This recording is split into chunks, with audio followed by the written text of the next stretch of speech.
Bonjour à tous et bienvenue sur ce podcast où l'on parle de bien-être, d'harmonie et de paix intérieure.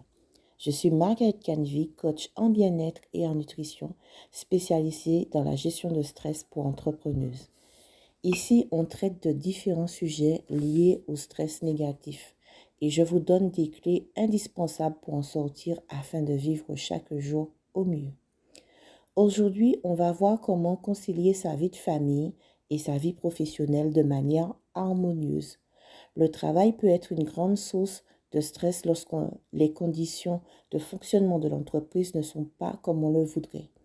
Avoir une entreprise qui a du mal à dégager un CA correct malgré tous les efforts pour attirer la clientèle, on investit sur des moyens ou des appareils pour proposer des prestations ou services de qualité et que leurs coûts nous reviennent cher au mois, sans compter tous les autres problèmes auxquels les entrepreneuses font face.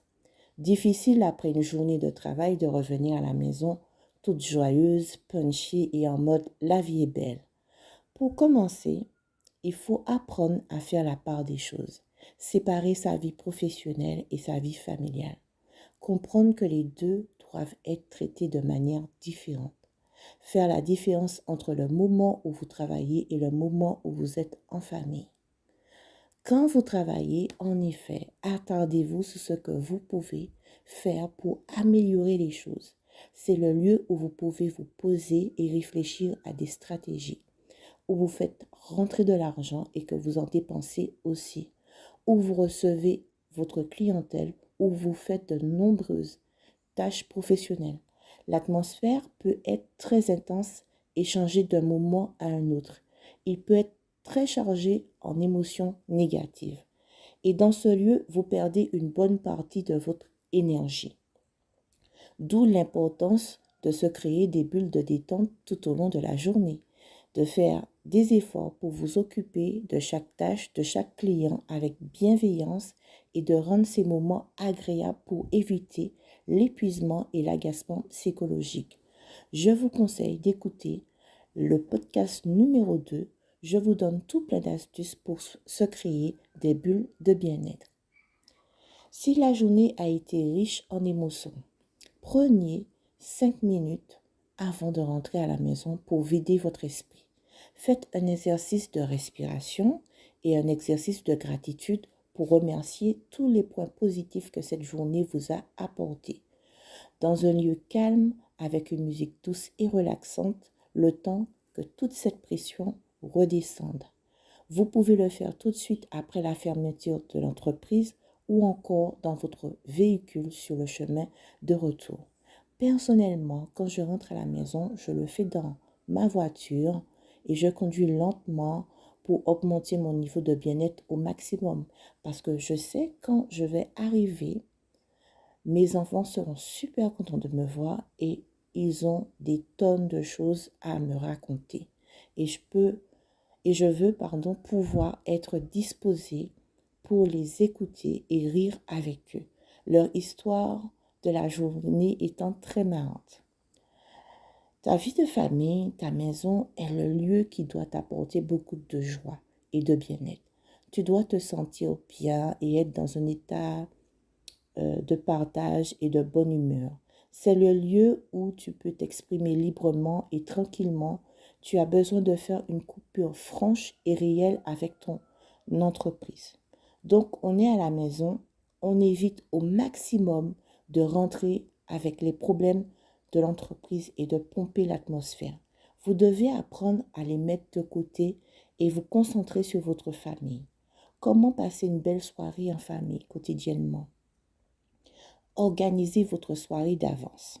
Ce que vous allez faire et comment le ferez-vous? Pensez à ce que vous allez manger au dîner, par exemple, et invitez votre conjoint et vos enfants à y participer. Cela peut être très fun et amusant. Préparez vos enfants pour le coucher, leur raconter une histoire, regarder une émission divertissante ou faire une lecture sur un sujet qui vous passionne.